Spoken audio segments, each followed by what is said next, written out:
Okay, today we're going to talk more about choosing more fruits and vegetables. I was looking at some research a couple of weeks ago, and here in Kansas, only about 10% of us eat the recommended amounts of fruits and vegetables every day, which if we would eat more fruits and vegetables, it can greatly lower our risk for many chronic diseases. And so we're going to talk about that today, as well as how to work more of them into our diet. I think some of the reasons that people don't eat more fruits and vegetables is number one, they don't know how to prepare them. They're perishable. They may not like the flavor. They may have grown up eating, being forced to eat them and since then just don't want to try again. And so I think there's a lot of things that we can do, starting with growing more produce and planting our own garden. That can help with increasing our intake. They are good for our heart, as we talked about in the My Plate lesson. There's lots of nutrients that are in fruits and vegetables that help maintain our health, and so good for our heart, good for our vision, also helps with maintaining our bones and teeth, can lower the risk of some cancers. They're anti-aging because they're high in fiber. They can help us feel full, and so can help with managing weight. Most of them are very low in calories, and so there's a lot of them. We could eat more than the recommended amounts. They're high in fiber, which is good for our digestive tract, preventing constipation, and again, creating that sense of fullness so that we feel satisfied after eating a meal. Besides the general nutrients that we know about, the vitamin A, the vitamin C, the mineral potassium, and the fiber, there's lots of what we call phytonutrients that are linked to the pigments or the colors of fruits and vegetables. And phytonutrient means phyto, it's from the plant, and nutrient means that it provides things that we need for our body to live. And many of these things may also help with slowing the aging process and, as I mentioned, reducing the risk of certain diseases. Dividing them up into colors, we have the red group, yellow and orange, green, blue and purple, and even the white fruits and vegetables have lots of good phytonutrients, so we need to eat those as well. Thinking about the red group, these are sources of what we call carotenoids, which are precursors to vitamin A, and also lycopene. They help with maintaining a healthy heart by reducing inflammation, probably promote memory function, can help with urinary tract, and then lower some types of cancers. And so here we have strawberries, watermelon, tomatoes, apples, but it also includes beets, cherries, red beans, cranberries, kidney beans, and so on. Then we have our yellow and orange group. Again, source of carotenoids, and also lutein. Lutein you may have heard of with macular degeneration, which is an eyesight problem. Help with heart, vision, and also our immune system. And they're high in vitamin C as well as folic acid. Folic acid is part of our DNA, and anyone and everyone from all ages needs to have plenty of folic acid. Beta-carotene is probably the most well-known carotenoid. It's a precursor to vitamin A. And so, again, selecting plenty of especially the deep yellow and orange fruits and vegetables will help us get plenty of vitamin A. Here we have corn, oranges, carrots, summer squash, sweet potatoes. It also includes apricots, cantaloupe, grapefruit, yellow beets, yellow pears, yellow peppers, and the yellow squash again. Green fruits and vegetables, again, lower the risk of some cancers. Heart disease, again, our eye health, and may prevent certain types of birth defects. I mentioned the folic acid. Folic acid is really important before and during pregnancy because it's part of that DNA that's forming. And if pregnant women are not getting enough folic acid, their babies can be born with spina bifida. So green foods, again, Brussels sprouts, broccoli, baby spinach, zucchini, green beans, kiwi fruit, cabbage are all good sources. Avocado fits in here, cucumbers, celery, zucchini, so on.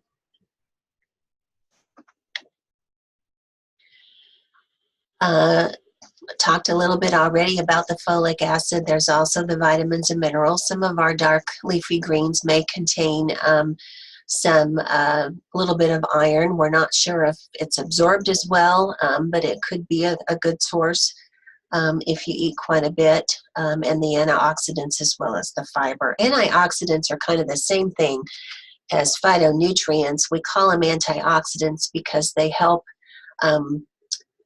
prevent inflammation that just happens from our basic metabolism that happens every day.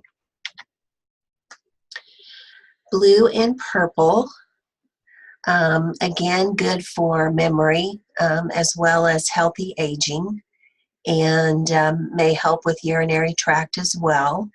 And so we see the blue and purple grapes, blueberries, plums, cabbage, eggplant, those kinds of things.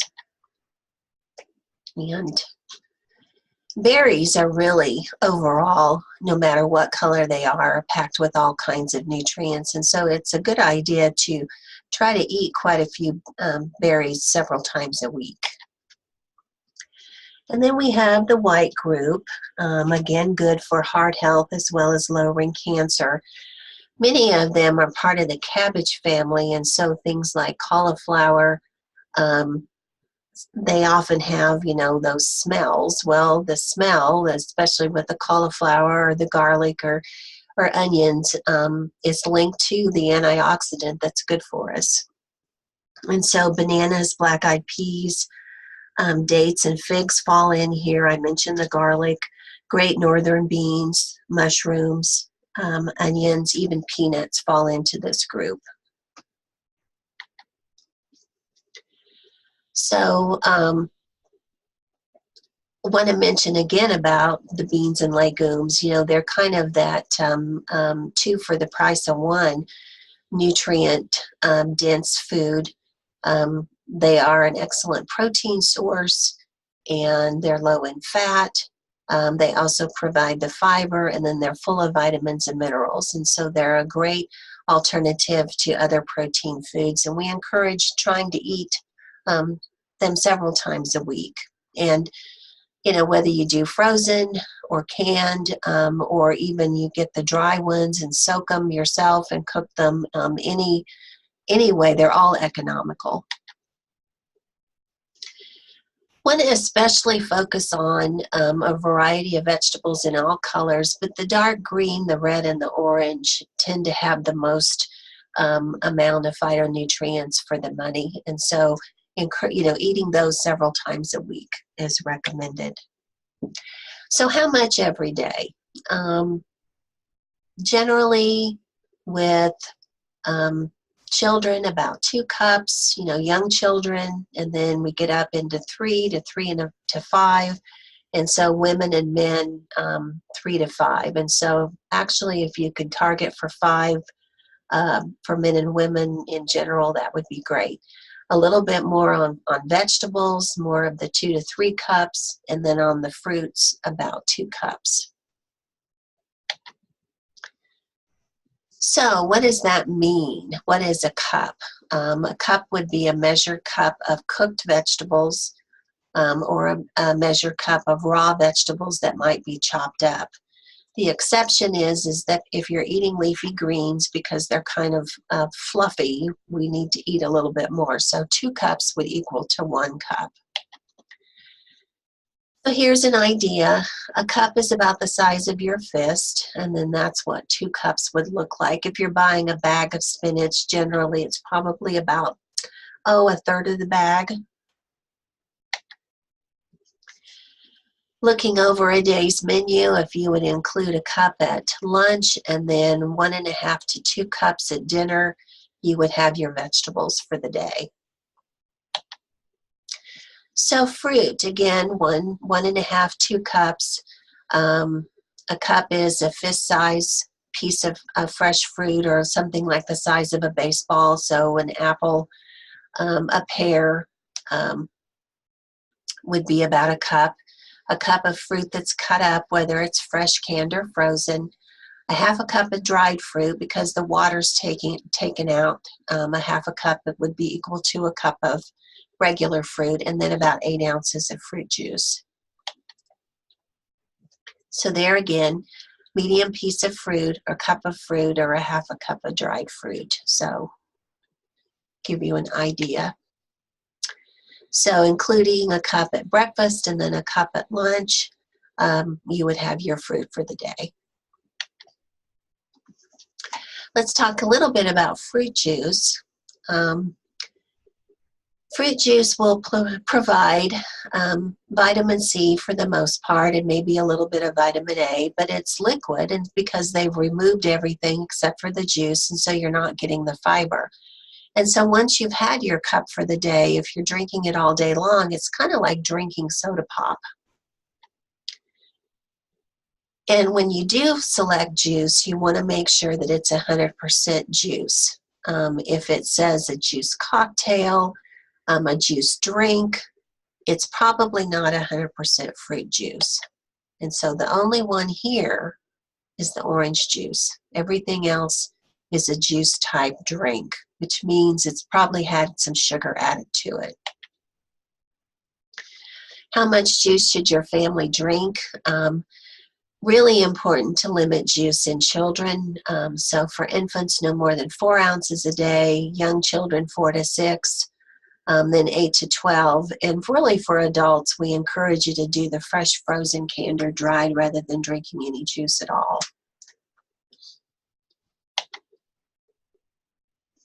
Here's some comparisons of calorie amounts, looking at different types of beverages compared to what you can get with a whole fruit.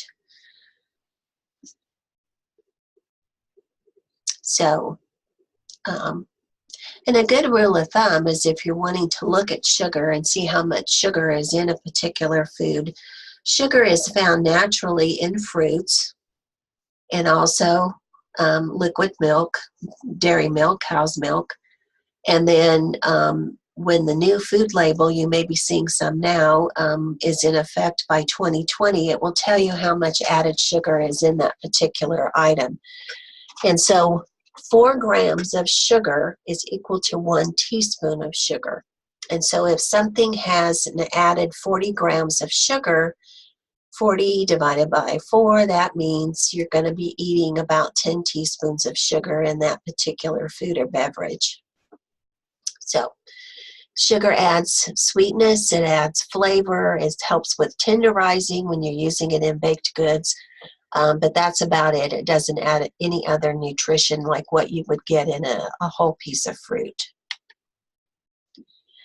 If you're buying fruit that has been processed, so such as canned fruit or frozen fruit, again, you want to look for fruit without the added sugar. So fresh fruit's not going to have any added sugar.